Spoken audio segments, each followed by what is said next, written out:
Мен бүгін көлеңке жарықпен қалай өзгеретінін білетін боламын.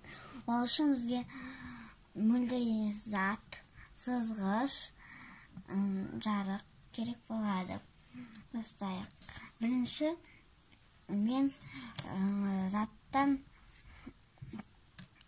1 сантиметр ара қашықтыққа жарықты қоямын. Енді көлеңке қанша сантиметр екенін білсем. Менде маяқта 18 сантиметр. Енді 3 сантиметр ара қашықтыққа қоямын. Ол енді 13 сантиметр болды. Енді 7 сантиметр ара қашықтыққа қоямын.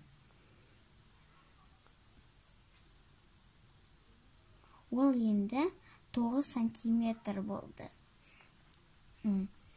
Мен бүгін көлеңке жарықтың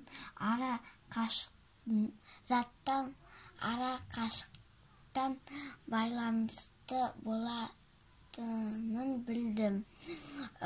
Жарық заттан алысырақ болса,